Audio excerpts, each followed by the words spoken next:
Сәлем достар, сіздермен Айгерім. Бүгін біз сіздермен мінсіз болып шығатын лағманның қамырын созатын боламыз.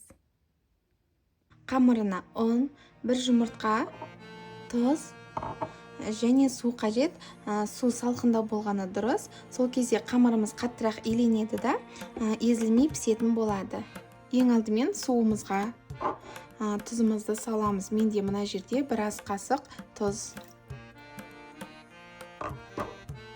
Қолымызбен жайлап кішкене араластырып тұзымызды ерітеміз. Енді ұнға бір жұмыртқаны жарып саламыз.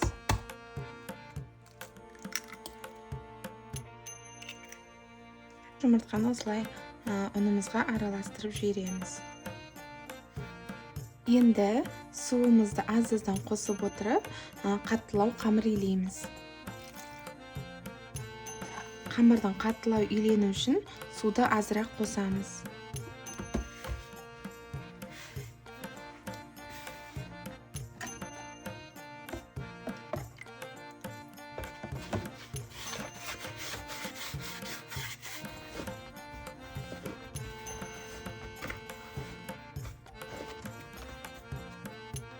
Мінекей, қамырымыз дайын.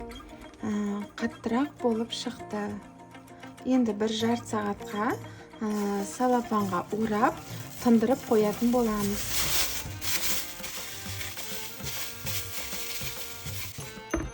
Табақпен бетін жауып қойыңыздар. Жарты сағат өтті. Салапаннан шығарып, басатын боламыз.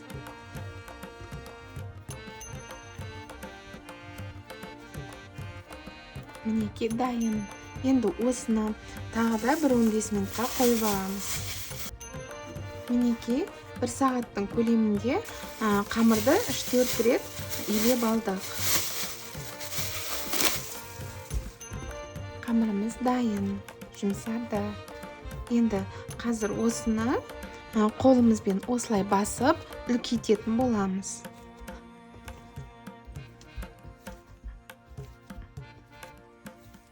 Бұлай үлкейтетін себебіміз қамырды созғанға ыңғайлы болу үшін.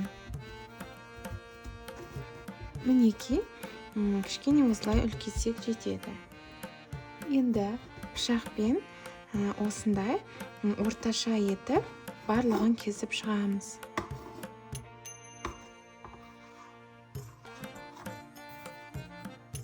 Мінекей дайын. Енді осыларды бір-біртіндеп алып, кішкене қолымызбен осылай мұжып, созып, орап, бір шетке қоя береміз. Бізге енді сұйық май қажет болады. Сұйық майдан ораған қамырларымызға жағып қоямыз. Барлығын осылай қолымызбен бір-бір қысып, кішкене созып, домалақтап қоятын боламыз. Май жағуды ұмытпаңыздар.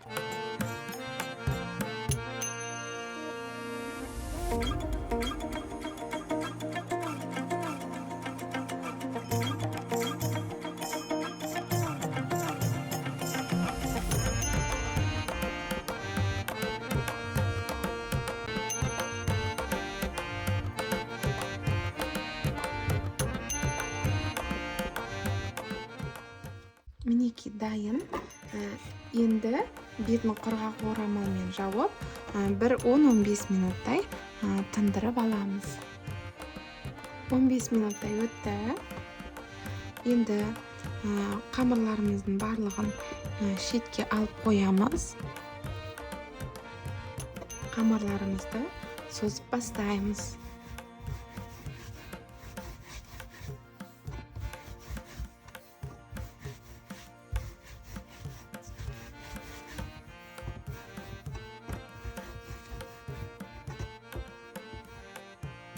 Осылай домалақтап, тағы да шетке қоя береміз. Кішкене ғана май жағамыз. Әр созған сайын аз-аздан май жағып тұрыңыздар. Барлық қамырларды осылай созып шығамыз.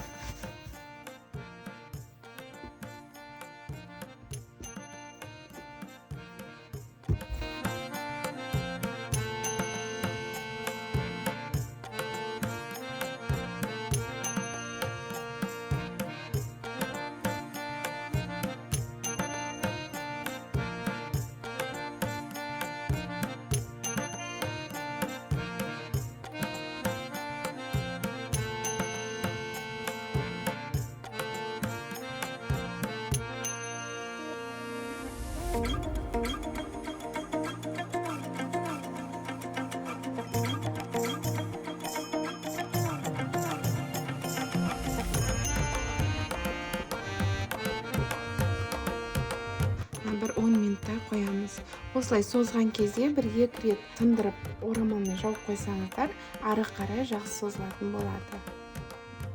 15 минуттер тұрдық, созып бастаймыз.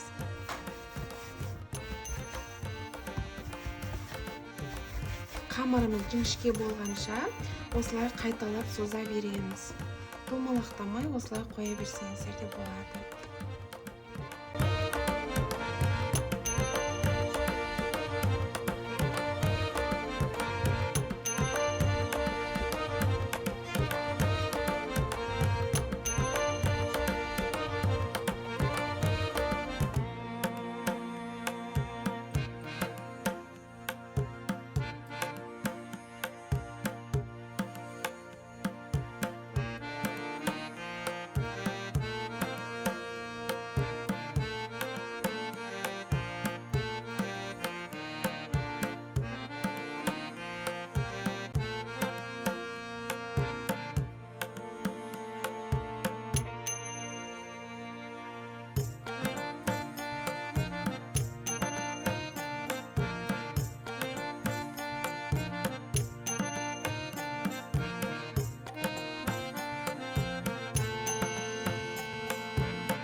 Мінекей қамырларды 3 қайтара созып шықтық. Енді 4-ші қайтара қолымызбен түзулеп бір-бір жүргізіп шығатын боламыз. Егер қамырдың жіңішке болғанын қаласаңыздар, 4-ші рет созсаңыздар да болады. Барлығы өз қалаларыңыз бойынша.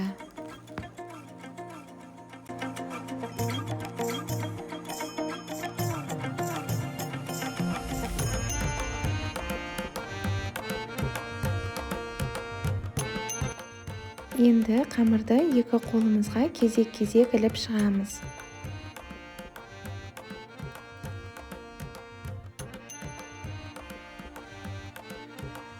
Мінекей қамырды жинап алдық.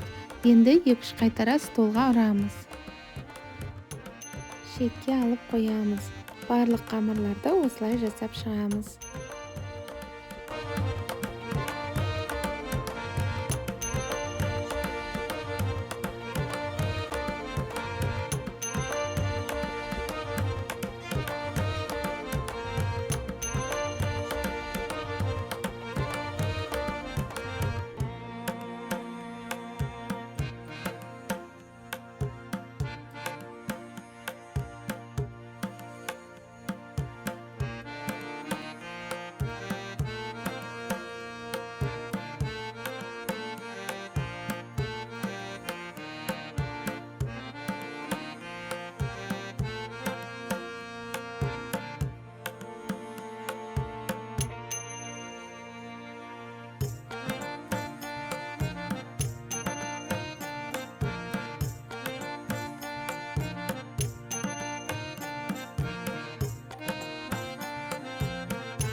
Қамырларымыз дайын. Енді осыларды қайнап тұрған суға пісіреміз. Суды алдын ала қайнатып қойдым. Суымыз қайнап дайын тұр. Қайнап тұрған суға кішкене ғана тұз саламыз. Қамырларымыз езіліп кетпес үшін. Енді қайнап тұрған суға 3-4 данадан қамырларымызды салып пісіреміз. Осындай шанышқының көмегімен бір-бірінен ажыратамыз. Суға салғанда өзі де ажырайды, сонда да бір ажыратып аламыз. Енді қақпағын жауып, немесе қақпағын жаппасаңыздар да болады, бір бұрқ етіп қайнатып аламыз. Мінекей қайнады. Бір рет қайнаса жеткілікті. Қамырды шығарамыз. Барлық қамырларды осылай пісіріп шығамыз. Піскен қамырларды осылай столымыздың бетіне жайып, суытып аламыз. Піскен кезде кішкене ғана сұйық май жағып шығыңыздар. Сол кезде қамырларымыз шашыраңқы, езілмей, әдемі болып шығады.